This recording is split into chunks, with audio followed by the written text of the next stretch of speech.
La materia en Marx y en Teilhard de Chardin, un ensayo de Iris M. Zavala. Introducción. Los filósofos actuales reconocen que a partir de las teorías de Kant y Laplace, los trabajos de Lyell sobre la historia geológica de la Tierra, los de Carnot sobre la transformación de la energía y los de Darwin sobre la evolución de las especies, al igual que los adelantos científicos, han demostrado que no hay nada ni en el cielo ni en la tierra, del átomo a las galaxias, pasando por la célula viviente a la razón humana, que no sea devenir, cambio, transformación. Debido a estas corrientes, brotan una serie de interrogantes filosóficas. ¿Cuál es el origen de la fuente de este movimiento? ¿Cómo se opera este movimiento? ¿Tiene este movimiento una orientación, una tendencia, una finalidad? A principios de siglo se descubrieron nuevos fenómenos físicos donde quedó demostrada la divisibilidad del átomo. Se enunciaron así nuevas teorías acerca de la estructura de la materia y comenzaron a venirse abajo las concepciones clásicas que hasta entonces venían imperando. Comienza una actitud crítica de la cual el marxismo es un buen ejemplo.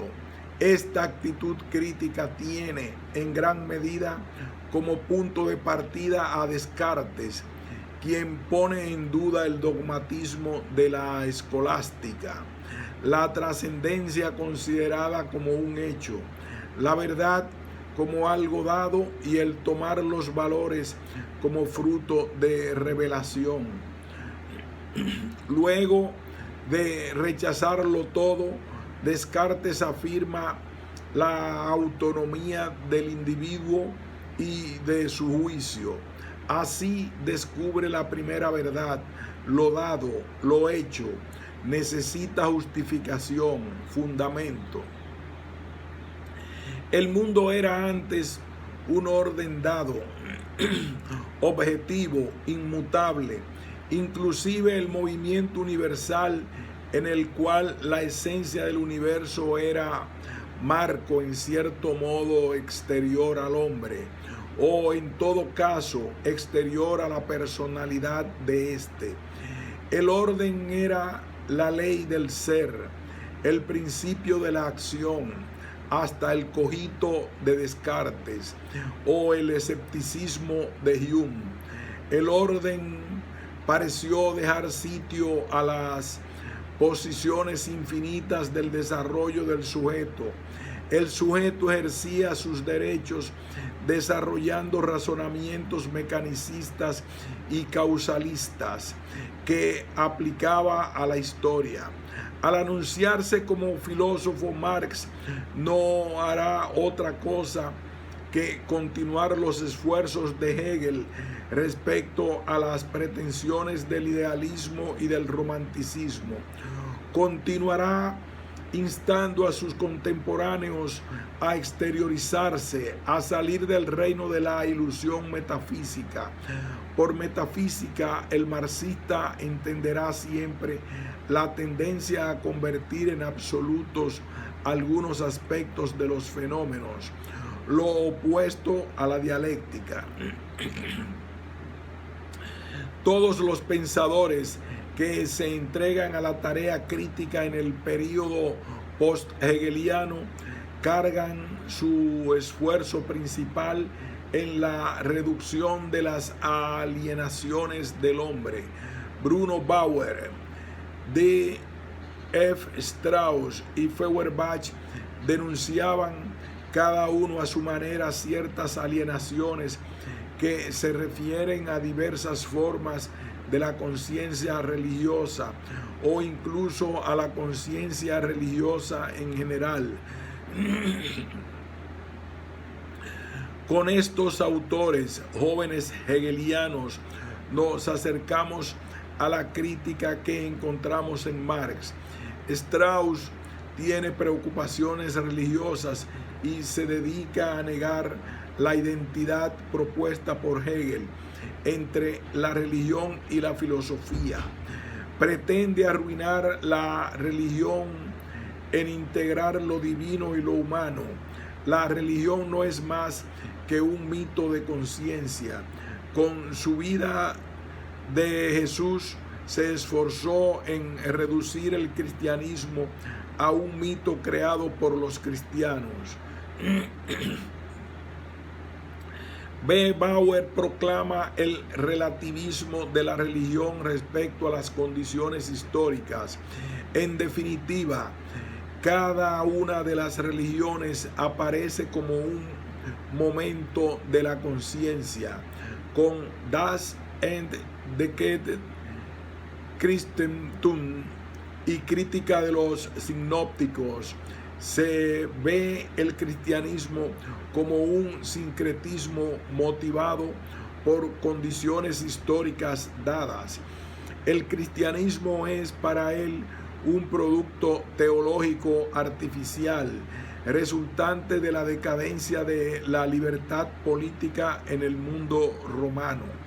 Feuerbach, por su parte, no fue un crítico destructor de la religión solamente, sino que intentó edificar una filosofía humana coherente. Es el primero que invierte la relación de lo real y del pensamiento respecto al hegelianismo. Critica la religión y quiere recobrar de esta todo aquello que de lo que ha despojado al hombre, haciendo de él un individuo egoísta, extraño a la vida de la especie. Para él, conciencia y ser, sujeto y objeto, están en relación de identidad entre sí, por reacción contra Hegel, que no atribuía a la naturaleza, a la realidad concreta, más que una existencia ilusoria, y también contra Bauer, que no había hecho más que agravar el idealismo hegeliano al disasociar la idea de toda la substancia para reducirla a la conciencia. Feuerbach se proponía realizar la unidad dinámica del pensamiento y del ser, del espíritu y de la materia, del sujeto y del objeto, partiendo no de la idea sino de la realidad, integrando el espíritu en la materia y no la materia en el espíritu, y haciendo del hombre concreto, con su sensibilidad y sus necesidades, la expresión orgánica de esa síntesis. Feuerbach lo que hace es reconocer la identidad de la conciencia y del ser.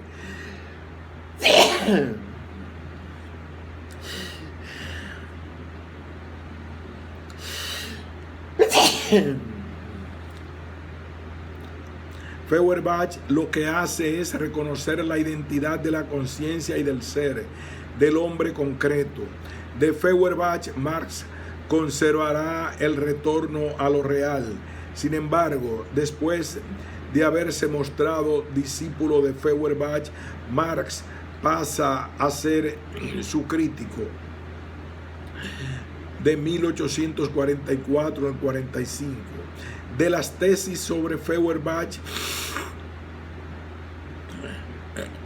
son dos. Se pueden resumir las principales características del materialismo antropológico y filosófico. Sostiene que no basta interpretar el mundo, hay que transformarlo. Resumamos.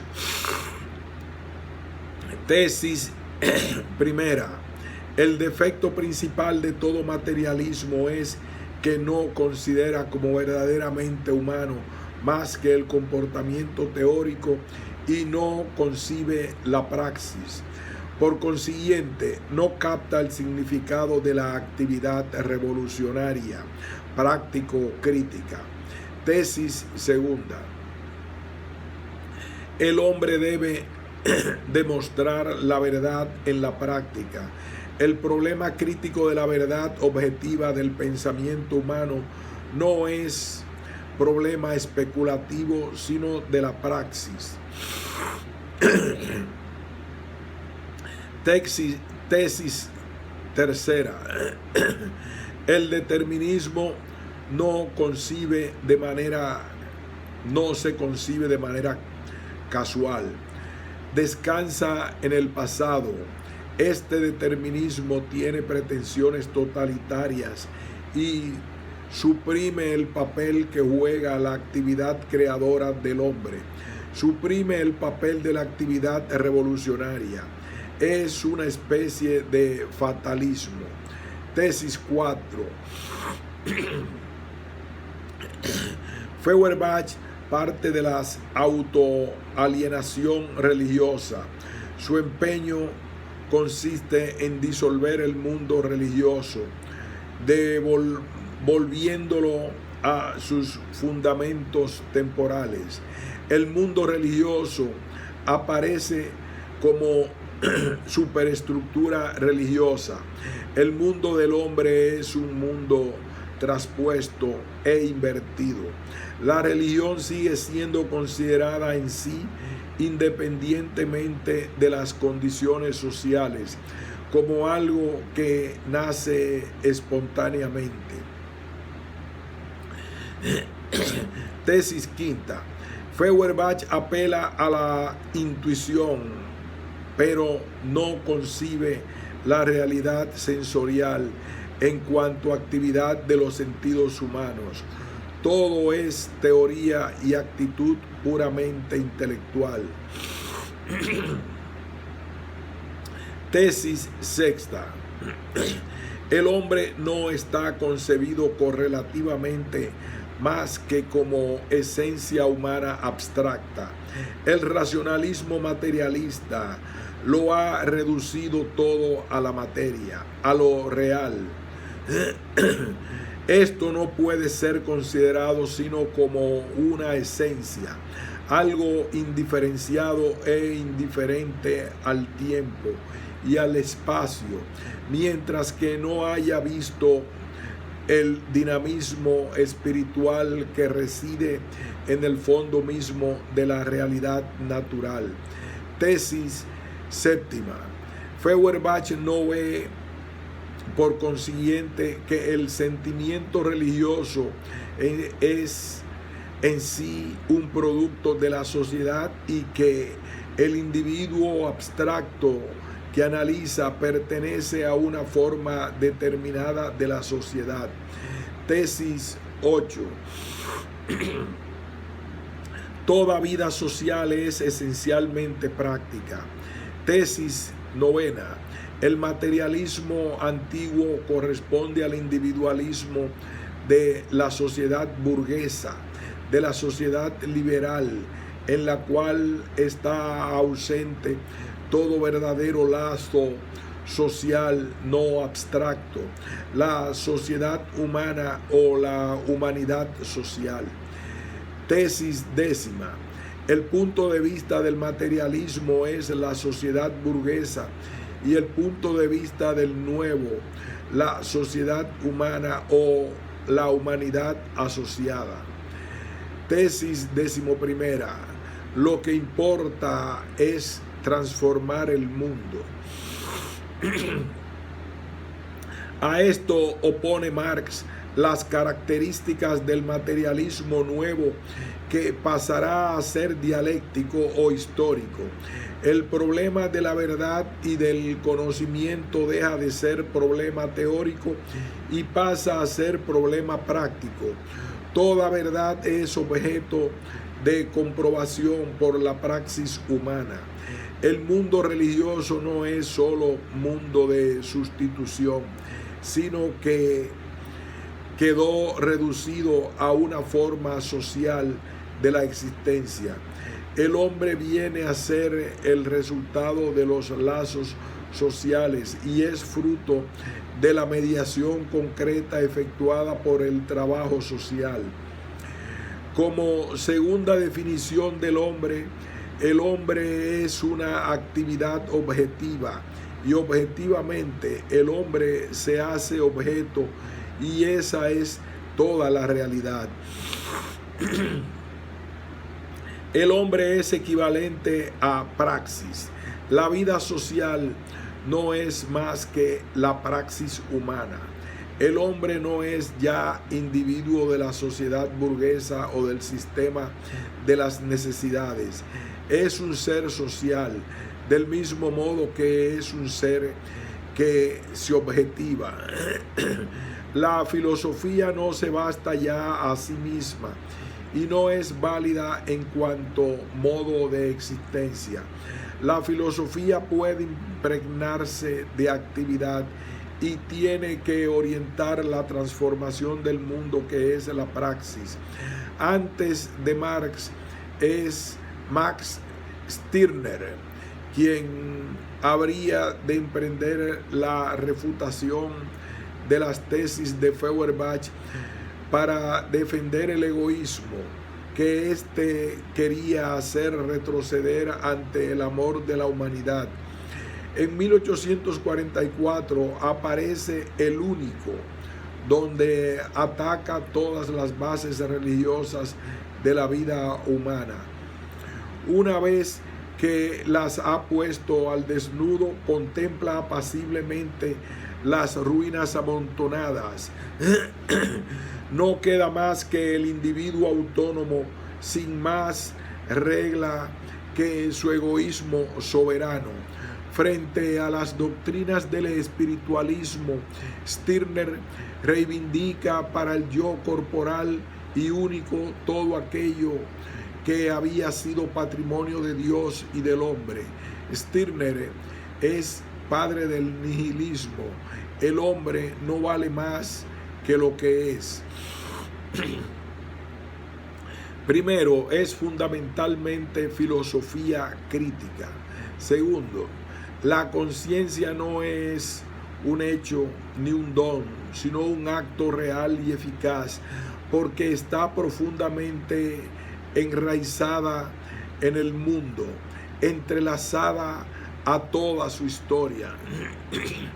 No es intuición, sino dialéctica, tensión. Su nacimiento en el hombre es un romanticismo de una dialéctica más vasta.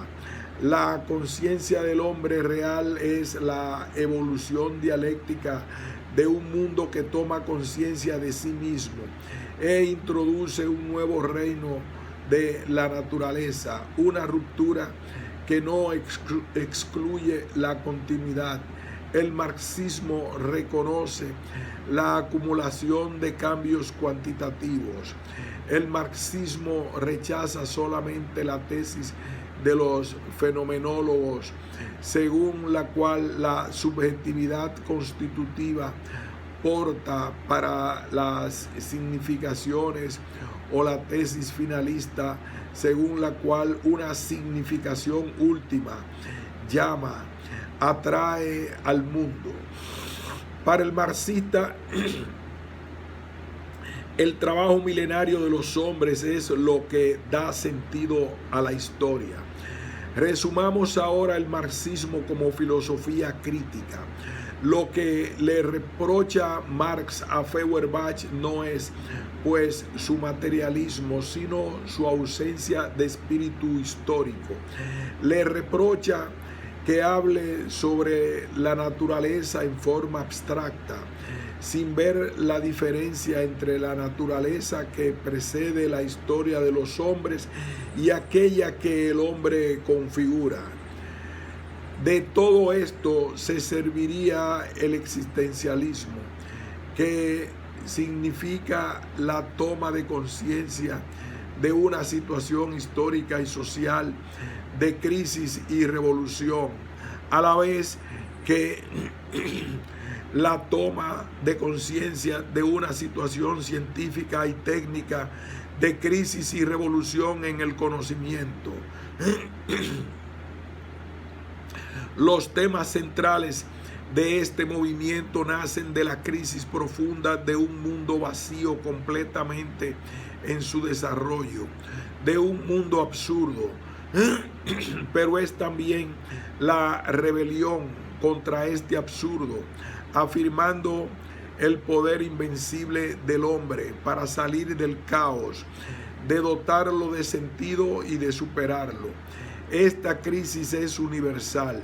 Así pues, el existencialismo francés tiene orígenes en Kierkegaard y Stirner, y en Dostoyevsky y Nietzsche, y luego Berdyaev y Chestov y Heidegger y Jaspers.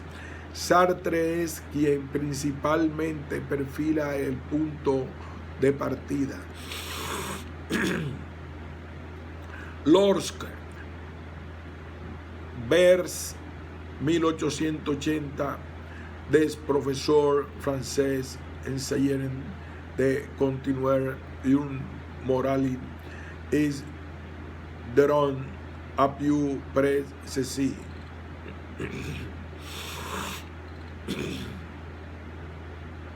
La preocupación constante del existencialismo es encontrar un sujeto existencial vacío de nuestra experiencia personal y restaurar el contacto íntimo entre la subjetividad y la trascendencia en la existencia humana. Términos antitéticos. Esa tensión define el sujeto existencial. Hay un rechazo de la doble alienación de las cosas y el espíritu, y la orientación que sigue de la reflexión al conocimiento, partiendo del hombre concreto. Es una reacción útil contra el racionalismo idealista y abstracto. Recordemos la gran lucha entre Hegel y Kierkegaard. Este último funda su rebelión contra el espíritu universal y absoluto de Hegel, mientras que para Hegel el individuo no existe sino por su relación con el todo. Kierkegaard rehúsa ser parte de un todo. No podemos negar que, como señalan Gilson y Munier, el existencialismo equivale a un neocristianismo, como tampoco podemos negar que, a nuestro modo de ver, más que dos formas de existencialismo, el ateo y el cristiano, hay tres. Uno ateo que niega todo tipo de trascendencia, Sartre. Otro ateo que niega lo trascendente, pero espera que el hombre se trascienda a sí mismo, Camus, Jaspers, etc. Y el cristianismo. La dialéctica existencialista de Kierkegaard y sus sucesores es una oscilación permanente entre la subjetividad y la trascendencia, sin que pueda haber jamás una síntesis que las reúna. Este tipo de dialéctica no engendra nada, orilla al hombre en su angustia y jamás le permite superarla. Subjetividad, soledad, ambigüedad, delicción, desesperación, existencia como tensión, son algunos de los temas fundamentales. Hay también una gran preocupación social, pero en cierta medida también se teologizan los temas burgueses. El existencialismo resulta, de cierta forma, una tentativa para salvar el sujeto. No es crítica al mundo metafísico externo. Se sitúa mucho más en la línea hegeliana o marxista. Pero el marxista rechazará inevitablemente los resultados de la crítica existencial, porque para el marxismo el existencialismo no llega en su crítica hasta las raíces de la alienación que denuncia. Paralelamente a este pensamiento existencial ha surgido un pensamiento católico que se podría ver de tres formas. Primero, pensamiento enraizado en la existencia, corriente viraniana que encabeza Gabriel Marcel y el llamado existencialismo cristiano, y que él prefiere llamar neosocratismo cristiano. 2. Pensamiento enraizado en la historia y la vida social que propone la emergencia de la trascendencia de la historia santa sobre la inmanencia de la historia profana. Este es el plan filosófico de P. Danielou, del padre Lubac. 3. Pensamiento enraizado en el conocimiento científico, cuyo esfuerzo mayor de síntesis es del padre Teilhard de Chardin. La materia. Hay tangencias entre Marx y Teilhard de Chardin.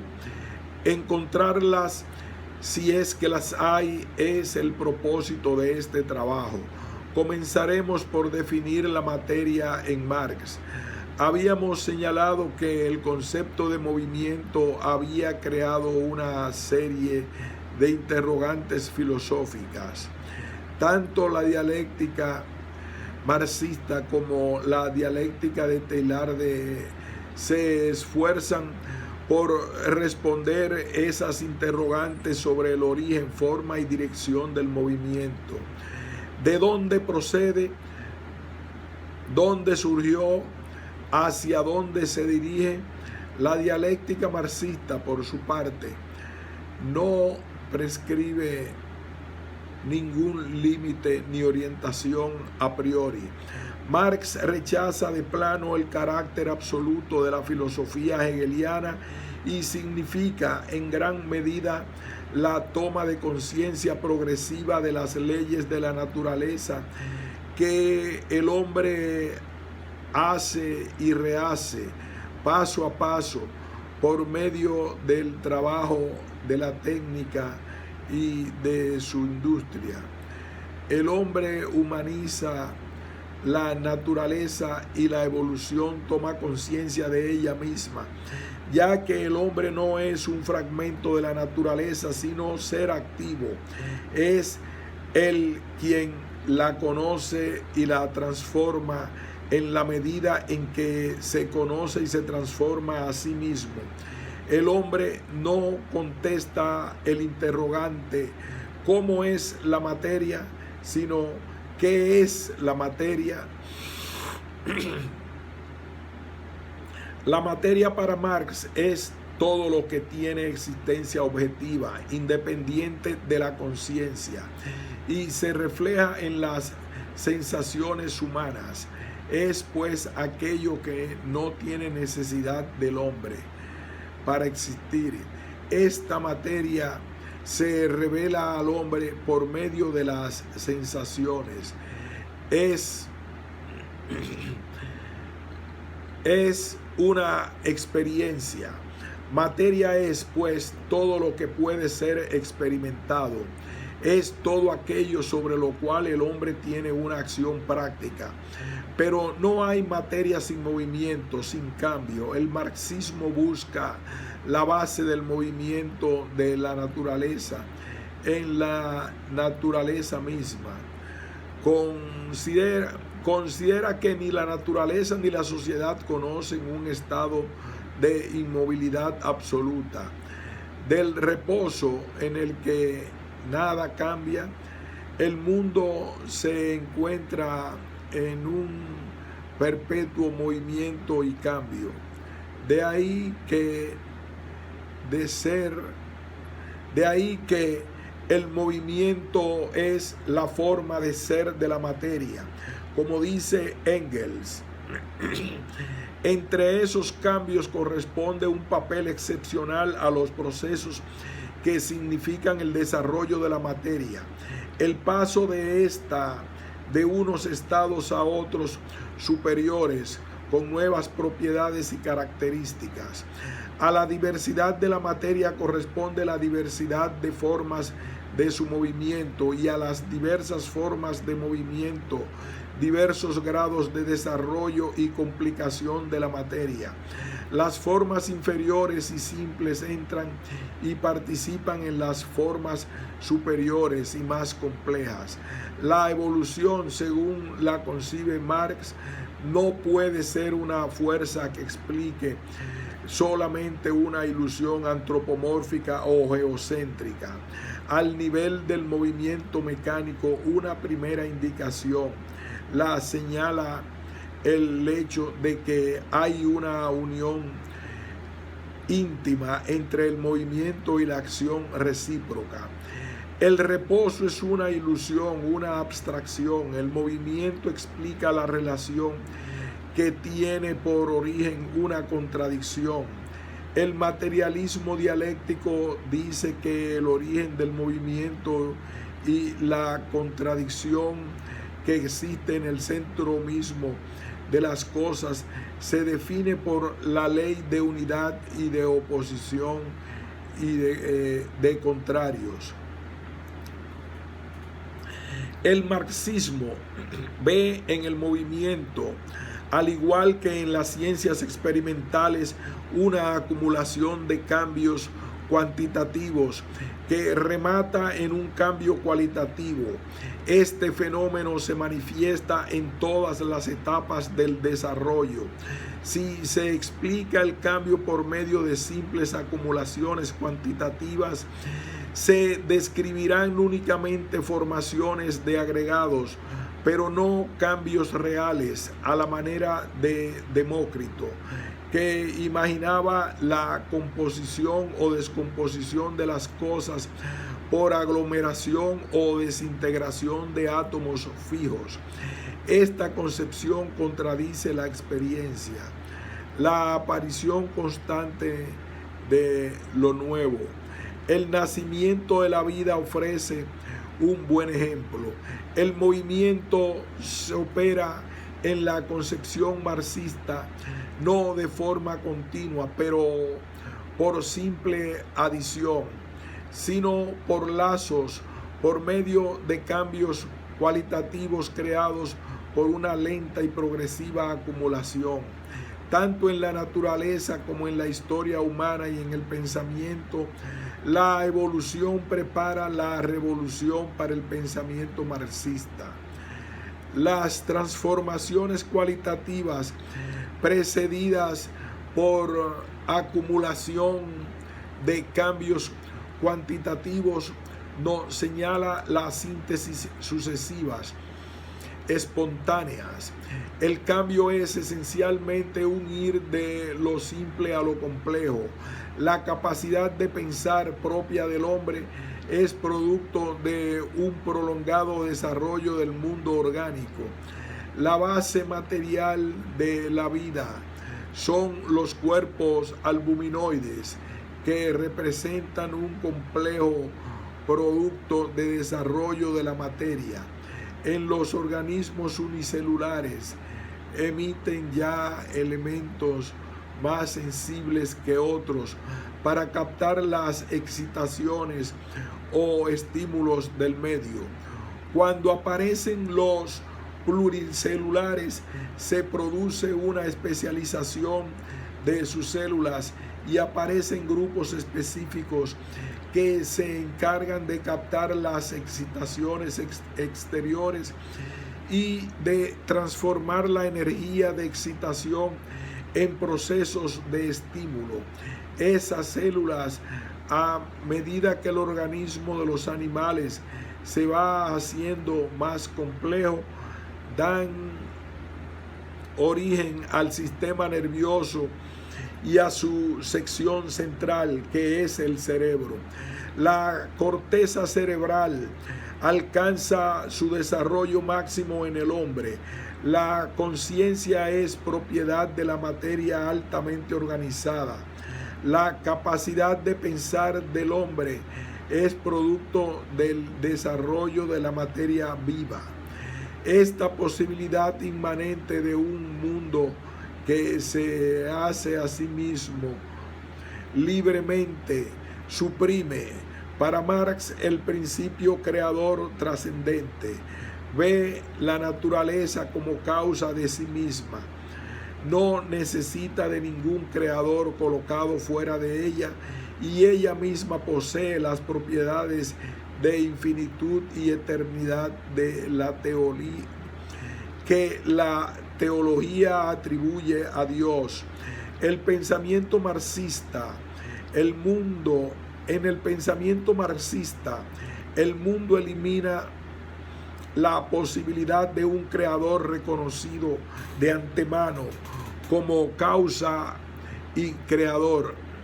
El marxismo no acepta el postulado de la finalidad trascendente, considerado como finalidad, como principio, no solamente porque lo considera gratuito, como ruptura injustificable con la búsqueda racional, sino porque considera que no resuelve ningún problema.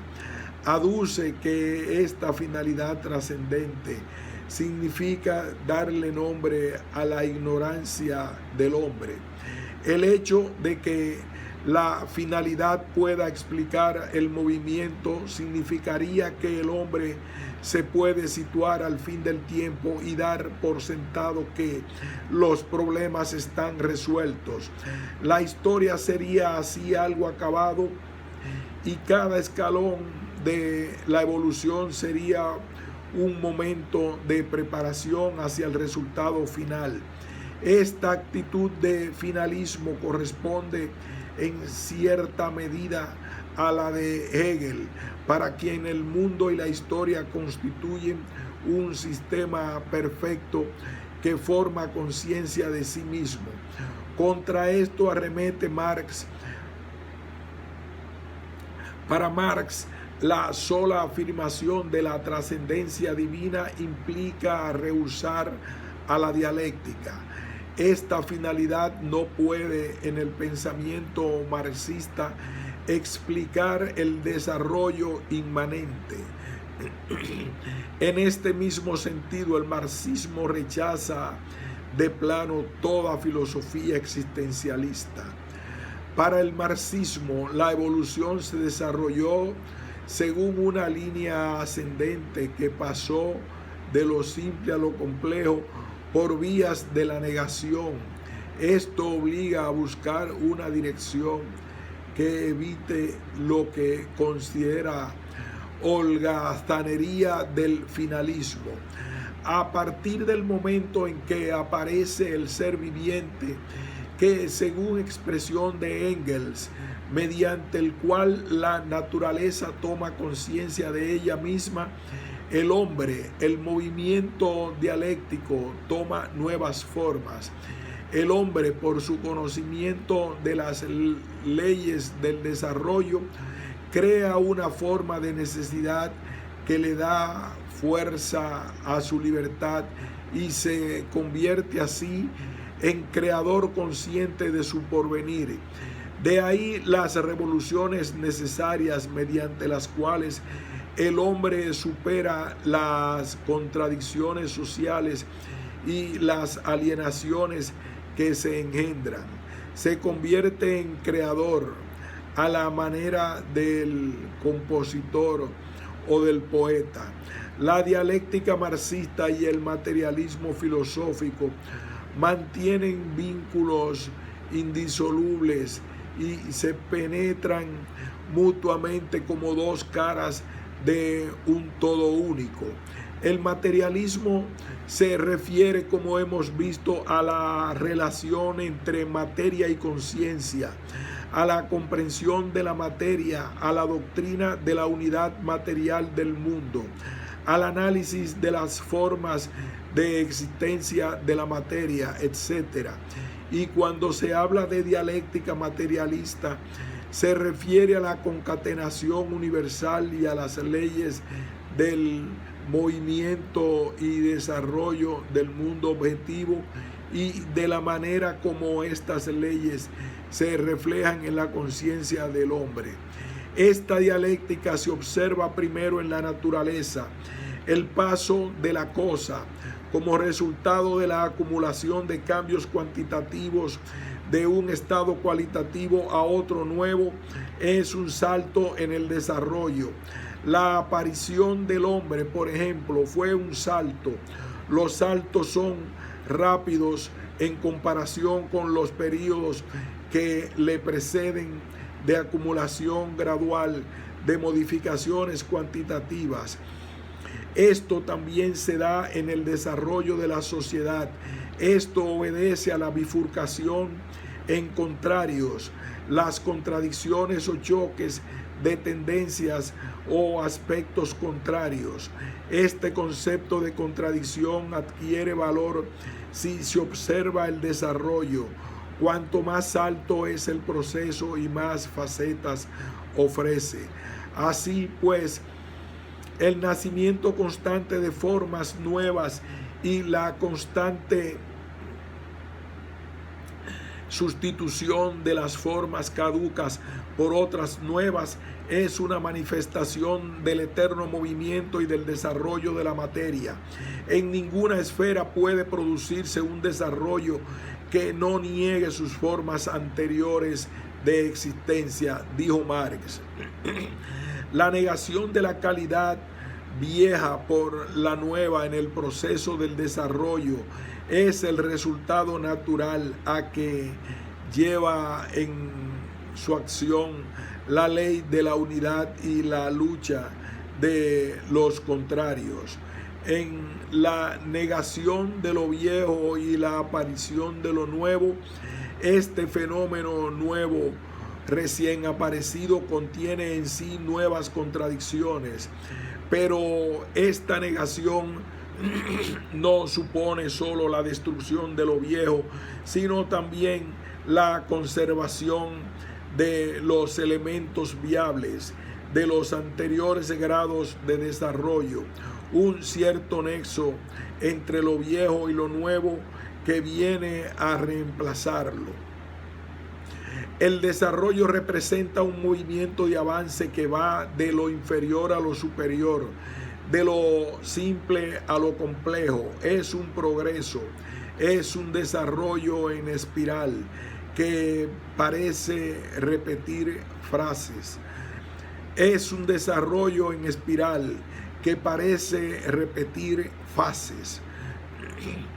Hemos visto pues que la naturaleza descansa en una dialéctica que señala que no hay verdades inmutables ni absolutas. El saber es dialéctico, movimiento de enriquecimiento que procede de un proceso a través de contradicciones. Esto permite el progreso indefinido del conocimiento. Este saber parte de un conocimiento sensible, concebido como actividad.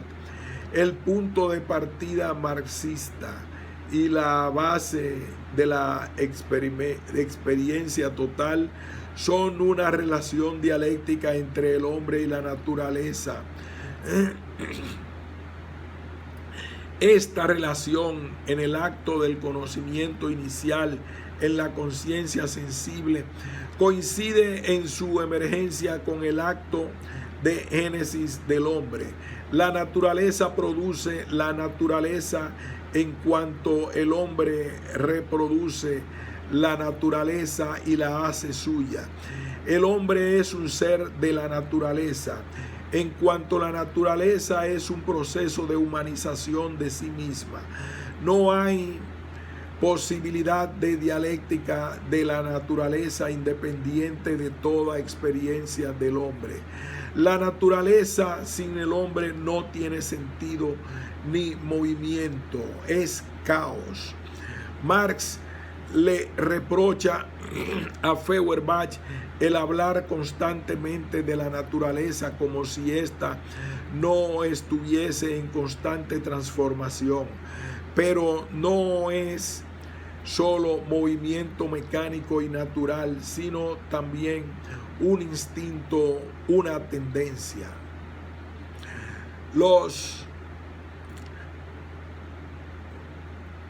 El método dialéctico es método científico que procede por abstracción, partiendo de lo concreto, va de lo concreto a lo absoluto, siempre en el seno de lo concreto. No salimos nunca de la experiencia, pero la propia experiencia es dialéctica. La materia en Teilhard de Chardin. El gran tema del prolongado estudio de Teilhard es el lugar del hombre en el universo. ¿Qué nos dice